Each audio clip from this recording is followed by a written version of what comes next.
Assalamualaikum warahmatullahi wabarakatuh. Perkenalkan, nama saya Giska Kharunisa, NIM 231270044. Saya dari kelas BKPI 1B akan menjelaskan tentang masa kebangkitan kembali peradaban Islam. Kebangkitan Islam, masa modern dimulai dari tahun 1800 Masehi sampai sekarang disebutnya masa kebangkitan Islam. Nah, sebagaimana yang kita ketahui, periodisasi Islam terbagi menjadi 3 periode. Periode klasik, periode pertengahan, periode modern. Menurut Harun Nasution, dimulai dari tahun 1800 Masehi sampai sekarang, masa ini disebut dengan zaman kebangkitan Islam. Ekspedisi Napoleon Bonaparte di Mesir yang berakhir tahun 1801 Masehi membuka mata dunia Islam, terutamanya di daerah Turki, Mesir, untuk melihat kemunduran dan kelemahan umat Islam ini. Raja dan pemuka-pemuka Islam mulai berpikir dan mencari jalan untuk mengembalikan kejayaan Islam. Padahal pada periode klasik, Islam menjadi panglima dalam peradaban Islam. Sebaliknya, pada masa itu, di Barat mengalami kegelapan, sedangkan masa modern ini ditandai dengan adanya kesadaran umat Islam terhadap kelemahan dirinya dan adanya dorongan untuk memperoleh kemajuan dalam berbagai bidang, khususnya dalam bidang ilmu pengetahuan, ilmu teknologi, dan lain-lain. Saat itu negara-negara Islam banyak dijajah oleh penjajah. Nah, dari sinilah sehingga lahirlah atau timbullah suatu tatanan baru dalam dunia Islam, yaitu kebangkitan dunia Islam kembali untuk mengembalikan kejayaan Islam ini, baik dalam bidang ilmu pengetahuan, politik, pendidikan, maupun kebangkitan melawan penjajah. Usai untuk memulihkan kembali kekuatan Islam dikenal dengan gerakan modernisasi atau pembaharuan. Faktor kebangkitan Islam. Faktor kebangkitan Islam di sini terdiri dari dua faktor eksternal, faktor internal. Adapun faktor eksternal, datangnya kolonialisme dunia barat ke negeri-negeri muslim untuk memonopoli. Faktor internal, munculnya taklid pada pendapat ulama. Nah, beberapa faktor mengapa begitu penting umat muslim harus bangkit dari keterpurukan ini. Salah satunya faktor eksternal, yaitu datangnya kolonialisme dunia barat seperti Portugis, Belanda, Spanyol, Amerika, Prancis, Inggris, dan lainnya ke negeri-negeri muslim untuk memonopoli eksploitasi kekayaan alam, menaklukkan wilayah sebagaimana tergambar dalam semboyan gospel, Gold and Glory. Nah, adapun faktor yang kedua yakni faktor internal. Faktor internal, munculnya paham taklid pada pendapat ulama, praktik tarekat yang banyak mengutuskan wali, syekh, tokoh-tokoh Islam pada masa modern. Nah, di sini saya akan menceritakan seorang Muhammad Ali Pasha. Beliau ini adalah salah satu pembaharu di dunia Islam. Nah, Muhammad Ali Pasha dilahirkan di Kuala yang berada di bagian utara Yunani pada bulan Januari 1765 Masehi. Ayahnya bernama Ibrahim Aga dari Turki. Secara ekonomi, keluarganya termasuk tidak mampu atau kurang mampu, tetapi ia termasuk anak yang cerdas dan pemberani. Dua hal itulah yang mengantarkannya menjadi seorang pemimpin di Mesir dan salah satu pembaharu di dunia Islam. Salah satu jasa besarnya adalah berhasil menyelamatkan Mesir dari penduduk Napoleon dari Prancis.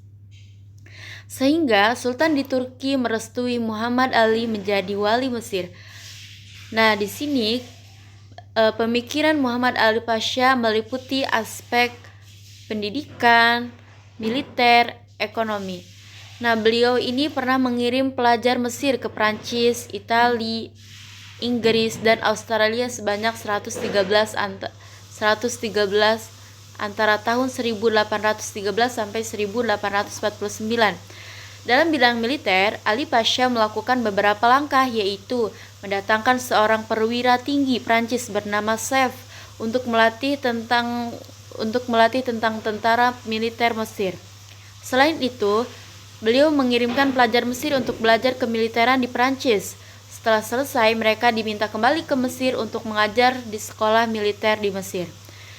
Nah, dari aspek ekonomi, Ali Pasha melakukan beberapa langkah, yaitu memperbaiki irigasi lama, membuat irigasi baru, menanam kapas, mendatangkan ahli dari Eropa, membuka sekolah pertanian. Adapun aspek dari bidang pendidikan, Ali Pasha mendirikan sekolah modern, yaitu sekolah militer, sekolah teknik, sekolah kedokteran, sekolah apoteker, sekolah pertambangan, sekolah pertanian, sekolah penerjemahan, sekolah dasar, sekolah menengah, politeknik, sekolah akunting, sekolah sipil, sekolah irigasi, sekolah industri, sekolah administrasi, dan masih banyak lagi.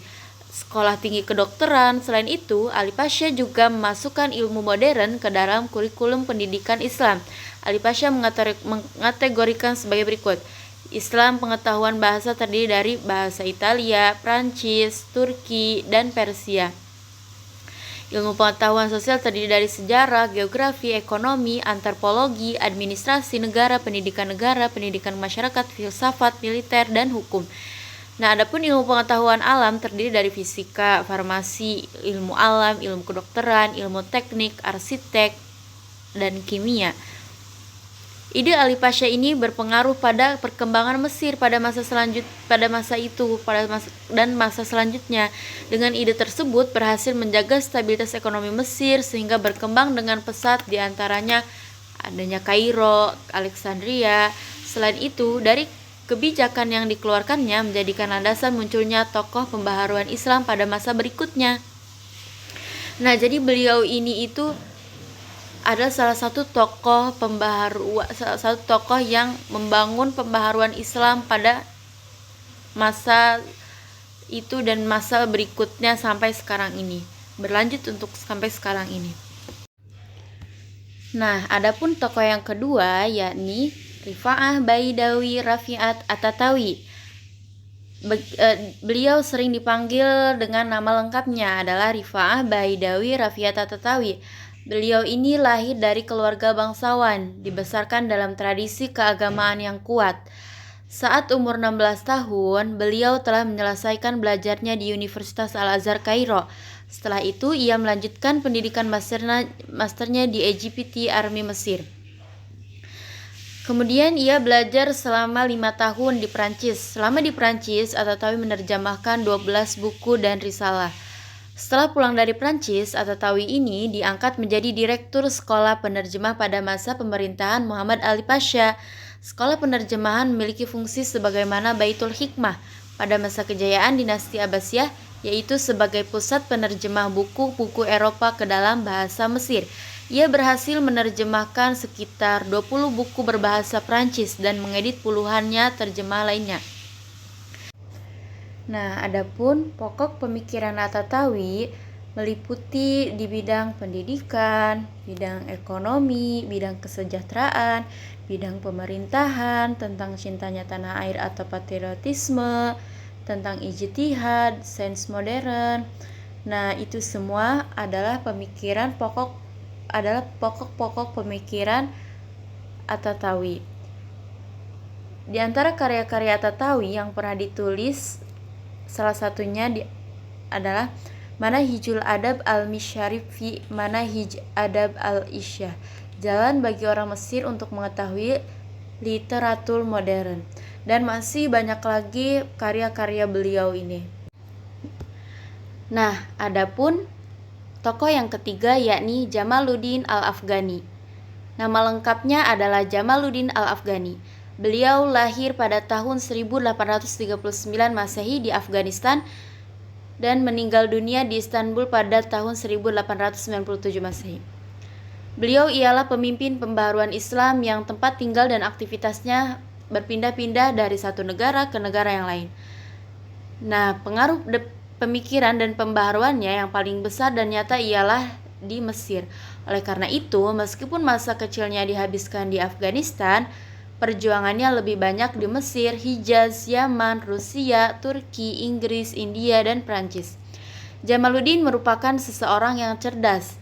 Beliau pada usia muda 18 tahun, beliau ini sudah menguasai berbagai disiplin keilmuan. seperti ilmu agama, ilmu filsafat, hukum, sejarah, metafisika, kedokteran, sains, astronomi, dan astrologi. Dalam karirnya, beliau pernah menjabat sebagai Perdana Menteri di Afghanistan. Tetapi saat itu Inggris mencampuri masalah politik dalam negeri. Ia pun meninggalkan Kabul dan pergi ke India. Nah, di India itu ternyata juga sudah diintervensi Inggris sehingga ia berpindah ke Mesir pada tahun 1871. Adapun pokok-pokok pemikiran Jamaluddin Al-Afghani ini yakni 1. Penyebab kemunduran Islam disebabkan beberapa hal, yaitu akhlak buruk dan acuh terhadap ilmu pengetahuan, kelemahan umat Islam dalam segala sektor, dan kurangnya usaha dalam mencerdaskan umat, baik untuk menekuni dasar-dasar ilmu agama maupun upaya transformasi ilmu pengetahuan. Kekeliruan dalam memahami hadis Nabi Muhammad SAW bahwa umat Islam akan mengalami kemunduran pada akhir zaman. Kesalahan ini menyebabkan umat Islam tidak mau berusaha untuk memperbaiki nasib dan lemahnya ukhuwah Islamiyah.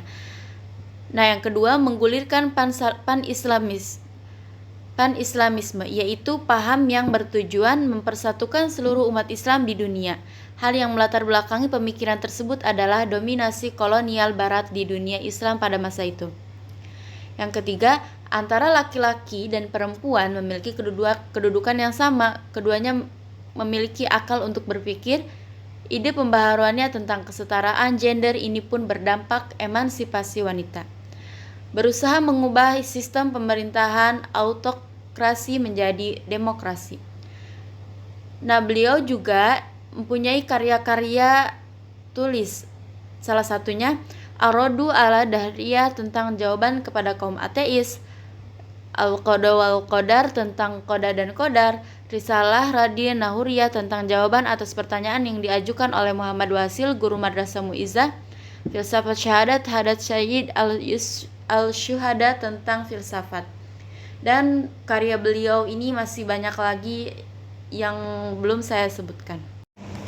Nah, bukti kembalinya peradaban Islam bisa kita lihat dengan kemajuan yang dilihat dari negara-negara Islam, khususnya di Mesir, Saudi Arabia, Irak, Iran, Malaysia, Brunei Darussalam, Kuwait, Indonesia. Kemajuan tersebut dapat dilihat dalam beberapa bidang. Salah satunya dari bidang arsitekturnya, sastranya, kaligrafi. Nah, dari bidang seni arsitektur yang bercorak Islam diantaranya banyaknya masjid-masjid, makam, membuat madrasah atau pesantren, istana-istana, benteng, pasar, dan banyak lainnya. Salah satunya seperti Masjidil Haram. Masjidil Haram artinya masjid yang dihormati atau dimuliakan. Masjid ini berbentuk 4 persegi, terletak di tengah-tengah kota Mekah, serta merupakan masjid tertua di dunia. Di tengah-tengah masjid itu terdapat Ka'bah yang juga disebut Baitullah, rumah Allah, dan Baitul Atiq, rumah kemerdekaan. Nah, keadaan Masjidil Haram pada masa Nabi Muhammad SAW dengan keadaan Masjidil Haram sekarang ini jauh berbeda. Pada masa Nabi Muhammad SAW masih hidup, keadaan Masjidil Haram tidak begitu luas dan bersifat sederhana. Sekarang ini, keadaan Masjidil Haram sangat luas dan merupakan bangunan yang begitu megah dan indah. Masjidil Haram sekarang ini berlantai 4 yang untuk naik dari lantai dasar ke lantai atasnya saja sudah disediakan eskalator. Nah, sudah dipermudah untuk kita ke lantai atasnya. Nah, adapun juga Masjid Nabawi. Masjid ini adalah sebuah masjid yang megah dan indah juga, sangat luas. Kalau pada masa zaman Nabi Muhammad SAW, luas Masjid Nabawi 2.500 meter. Kini luasnya menjadi 165.000 meter. Luas seluruh kota Madinah pada masa Rasulullah SAW. Hal ini mengakibatkan makam Nabi Muhammad SAW, Abu Bakar radhiyallahu anhu dan Umar bin Khattab radhiyallahu anhu yang dulu berada di luar masjid sekarang berada di dalam masjid. Demikian juga tempat pemakaman umum bagi yang dulu berada di pinggir kota Madinah sekarang ini berada di samping atau di pinggir halaman masjidnya. Nah, dari sinilah kita bisa melihat perkembangan atau bukti kembalinya peradaban Islam itu seperti dari arsitekturnya yang berkembang, yang mulai. Nah, adapun dari sastranya, pada masa pembaharuan telah bermunculan para sastrawan, misalnya karya-karya sastranya yang bersifat islami di berbagai negara. Misalnya Muhammad Iqbal lahir di Pakistan 1877. Ia mengungkapkan filsafatnya dalam bentuk puisi dengan menggunakan bahasa Urdu dan Persia. Karya puisinya yang terkenal adalah Asrori Khudi. Ia juga telah menulis beberapa prosanya dalam bahasa Inggris dan Arab. Nah, dari sastranya pun sudah kita lihat banyak sastrawan muslim. Nah, salah satu bukti kembalinya peradaban Islam yakni kaligrafi. Kaligrafi biasa disebut khot juga, yang berarti tulisan indah yang memiliki nilai estetis. Kaligrafi merupakan satu-satunya seni Islam yang murni dihasilkan oleh orang Islam sendiri. Berbeda dengan seni Islam lainnya seperti seni lukis, seni ragam, hias yang terpengaruh unsur non-Islam. Kaligrafi terdiri dari bermacam-macam gaya, antara lain salah satunya gaya yang disebut al-aqlam, as-sittah, dan masih banyak lagi ragam-ragam gaya-gaya kaligrafi. Nah, seni kaligrafi berkembang sangat cepat ke seluruh pelosok dunia, khususnya ke negara-negara yang penduduknya kebanyakan mayoritas umat Islam seperti Indonesia, mungkin di Mesir, di Saudi Arabia. Seni kaligrafi dipakai sebagai hiasan di masjid-masjid, penyekat ruangan, bisa dihias di dinding rumah, kotak penyimpanan rahasia, alat-alat rumah tangga, dan lain-lain. Media yang digunakannya pun beragam, seperti menggunakan kertas, ada yang menggunakan kain, ada yang menggunakan kulit, kaca, emas, perak, tembaga, kayu, bahkan keramik pun. Nah, itu adalah salah satu bukti kembalinya peradaban Islam.